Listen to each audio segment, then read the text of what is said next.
Good morning students. आज हम study करेंगे सर्किट ब्रेकर रेटिंग के बारे में।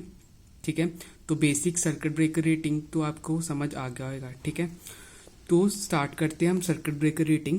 लेकिन उससे पहले जो 3 मेन ड्यूटीज़ होती है सर्किट ब्रेकर की, वो क्या परफॉर्म करता है उसके बारे में देखते हैं। ठीक है, तो फर्स्ट ड्यूटी क्या है? It must be capable of operating during fault and breaking the fault current. ठीक है, जो हमारा सर्किट ब्रेकर है वो कैपेबल होना चाहिए।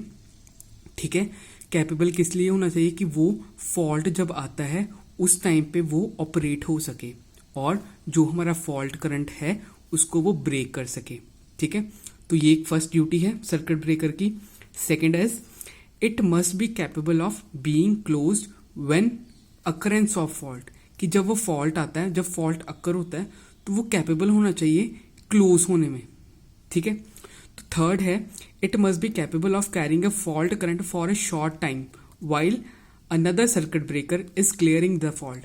अब देखो हमारे पावर सिस्टम में क्या होता है कि एक सर्किट ब्रेकर नहीं होता, बहुत सारे सर्किट ब्रेकर का हम इस्तेमाल करते हैं। ठीक है, कई बार ऐसे हो सकता है कि एक सर्किट ब्रेकर जो है फॉल्ट करंट को ब्रेक नहीं कर पाया, देन हमारे पास सेकेंड सर्किट ब्रेकर भी होता है।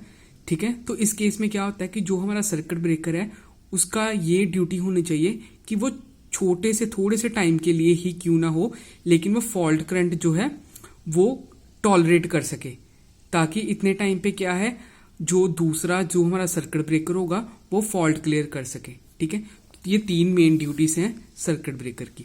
ठीक है, और साथ में क्या है, सर्किट ब्रेकर की 3 रेटिंग्स होती हैं। ठीक है, फर्स्ट है breaking capacity, second one is making capacity and third one is short time capacity. अब इन तीनों के बारे में स्टडी करते हैं। सबसे पहले हमारे पास आ जाता है ब्रेकिंग कैपेसिटी। ठीक है, तो इसकी डेफिनेशन देखते हैं। The RMS value, RMS value कौन सी होती है? Root mean square value. ठीक है, आरएमएस वैल्यू मतलब रूट मीन स्क्वायर वैल्यू किसकी? करंट की। The RMS value of the current that a circuit breaker is capable of breaking at a given recovery voltage. कहते कि जो सर्किट ब्रेकर है वो कैपेबल होना चाहिए, किसके लिए कैपेबल होना चाहिए? कि जो भी हमारी आरएमएस वैल्यू है करंट की, ठीक है, उसको ब्रेक करने के लिए उस पर्टिकुलर रिकवरी वोल्टेज पे, एट ए गिवन रिकवरी वोल्टेज, तो एंड अंडर स्पेसिफाइड कंडीशन, और उन स्पेसिफाइड कंडीशन में वो आरएमएस वैल्यू जो है करंट की उसको ब्रेक करने में कैपेबल हो, तो उसको हम बोल देते हैं कि वो क्या है? ब्रेकिंग कैपेसिटी है सर्किट ब्रेकर की। ठीक है, तो ब्रेकिंग कैपेसिटी अगर मुझे कैलकुलेट करनी है तो मैं कैसे कैलकुलेट कर सकता हूं?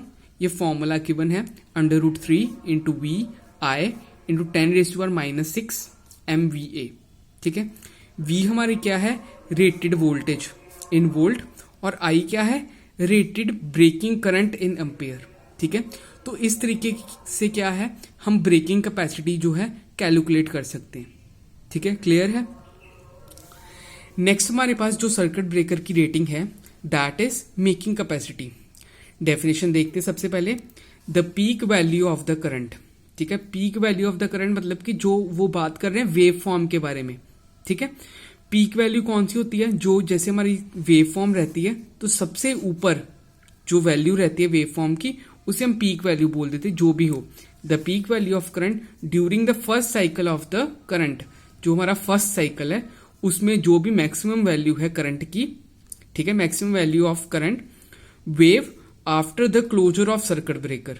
तो जब सर्किट ब्रेकर क्लोज हो गया उसके बाद जो करंट की पीक वैल्यू है उसको हम बोल देते हैं मेकिंग कैपेसिटी। ये जो क्लोजर की बात हो रही है ये हम बात कर रहे हैं कि जब फॉल्ट क्लियर हो गया। ठीक है, फॉल्ट क्लियर होने के बाद जब सर्किट ब्रेकर दोबारा से नॉर्मल कंडीशन में आएगा, दोबारा जो उसके कॉन्टेक्ट्स क्लोज होंगे, उसके बाद कॉन्टेक्ट्स के क्लोज होने के बाद जो करंट की पीक वैल्यू है, ठीक है, उसको हम बोल देते हैं मेकिंग कैपेसिटी। अगर मुझे कैलकुलेट करना है कि मेकिंग कैपेसिटी कितनी है सर्किट ब्रेकर की, तो उसको हम कैसे कैलकुलेट करेंगे? 2.55 into symmetric breaking capacity. Breaking capacity क्या है? यहां से हमें मिल जाएगी। ठीक है, तो ये थी हमारी मेकिंग कैपेसिटी के बारे में। ठीक है, थर्ड हम पढ़ेंगे शॉर्ट टाइम कैपेसिटी के बारे में। तो क्या है? The period for which the circuit breaker is able to carry the fault current while remaining closed is called short time capacity of the circuit breaker. short time capacity के बारे में क्या है, कहते हैं वो शॉर्ट पीरियड, किसका, circuit breaker का वो शॉर्ट पीरियड जिस टाइम पे वो क्या है, फॉल्ट करंट को कैरी कर सके, ठीक है, टॉलरेट कर सकते हैं छोटे से टाइम के लिए, ठीक है. while remaining closed कि क्लोज होते हुए वो जो थोड़े टाइम के लिए जो फॉल्ट करंट रहता है उसको कैरी कर सके, उस टाइम को हम बोल देते हैं, उस कैपेसिटी को हम बोल देते हैं short time capacity of the circuit breaker, ठीक है. नेक्स्ट हमारी डेफिनेशन आ जाती है, रेटिंग आ जाती है नॉर्मल करंट रेटिंग. अब नॉर्मल करंट रेटिंग क्या है, the RMS value of the current, जो हमारी आरएमएस वैल्यू रहती है करंट की, which a circuit breaker is capable, जो कि सर्किट ब्रेकर कैपेबल है to carry continuous at its rated frequency, जो रेटेड फ्रीक्वेंसी पे जो आरएमएस वैल्यू ऑफ करंट है, ठीक है, वो कैरी कर सके, उसे हम बोल देते हैं नॉर्मल करंट रेटिंग, ठीक है. आगे हम डिस्कस करेंगे principle of arc extension in circuit breaker. अब सर्किट ब्रेकर के फिनोमिना में क्या है, आर्क फिनोमिना होता है, उसके अंदर क्या होता है कि जब भी कोई हमारा शॉर्ट सर्किट हो जाए, कोई भी हमारा फॉल्ट आ जाए, तो उससे क्या होता है, एक्स्ट्रा करंट जो फ्लो होना स्टार्ट हो जाता है. एक तो नॉर्मल करंट फ्लो हो रहा है, उसके साथ साथ क्या है, एक्स्ट्रा करंट फ्लो होना जाता है. और वो जो एक्स्ट्रा करंट है वो कहाँ फ्लो होता है, flow through the contacts of the circuit breaker. वो जो कॉन्टेक्ट्स रहते हैं सर्किट ब्रेकर में, उसमें फ्लो होना शुरू हो जाता है, ठीक है. तो उस केस में क्या होता है, जो हमारे कॉन्टेक्ट्स हैं उसका जो टेम्परेचर है वो बहुत ज्यादा हाई हो जाता है, ठीक है. जो टेम्परेचर है वो बहुत ज्यादा हाई हो जाता है. तो हाई होने की वजह से क्या होता है, हाई क्यों होता है, क्योंकि एक्स्ट्रा करंट आ गया, ठीक है. जब वो एक्स्ट्रा करंट आ जाता है, टेम्परेचर हाई हो जाता है, तो उसके जो पास की एयर है वो आयनाइज हो जाती है, कॉन्टेक्ट्स के पास की एयर आयनाइज हो जाती है, ठीक है. और उसके बाद क्या है, हमारा जो सर्किट ब्रेकर है वो अपने कॉन्टेक्ट्स को क्या कर देता है, ओपन कर देता है, ताकि हमारा जो सिस्टम है वो प्रोटेक्ट हो जाए, ठीक है. तो जो हमारी जो कॉन्टेक्ट जो स्पेस है वो आयनाइज होती है, वो बहुत तरीकों से आयनाइज हो सकती है, जैसे थर्मल आयनाइजेशन ऑफ गैस की वजह से, जो पार्टिकल्स आपस में कोलाइड करते हैं उसकी वजह से, थर्मल एमिशन की वजह से जो भी सरफेस से निकलता है, ठीक है. सेकेंडरी एमिशंस रहते हैं जो कॉन्टेक्ट का सरफेस रहता है, फील्ड एमिशन की वजह से जो है, ठीक है. देन हमारे पास आ जाता है कि जो आर्किंग पीरियड में क्या होता है, जो आर्किंग हमारा पीरियड होता है वो डिपेंड करता है आर्क के रेजिस्टेंस के ऊपर, ठीक है.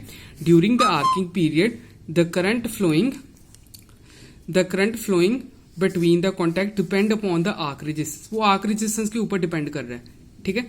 तो जो मेरा आर्क रेजिस्टेंस है वो किसके ऊपर डिपेंड हो रहा है, डिग्री ऑफ आयनाइजेशन के ऊपर, लेंथ ऑफ द आर्क के ऊपर और cross section of the arc के ऊपर, ठीक है. डिग्री ऑफ आयनाइजेशन में क्या होता है, जो हमारी रेजिस्टेंस की वैल्यू है, आर्क रेजिस्टेंस की वैल्यू इंक्रीज कर जाती है. कब इंक्रीज कर जाती है, अगर with the decrease in the number of ions, अगर नंबर ऑफ आयंस डिक्रीज हो जाएंगे तो आर्क रेजिस्टेंस बढ़ जाएगी, अगर आर्क रेजिस्टेंस बढ़ जाएगी तो ऑटोमेटिकली जो फॉल्ट करंट आया वो कम हो जाएगा, ठीक है.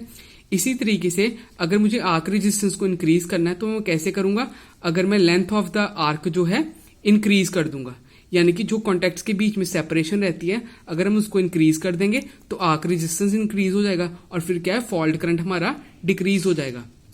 थर्ड जो आता है वो है cross sectional area of the arc.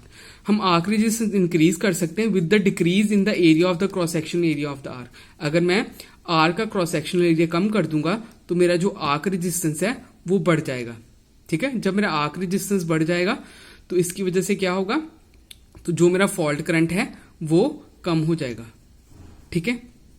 So thank you.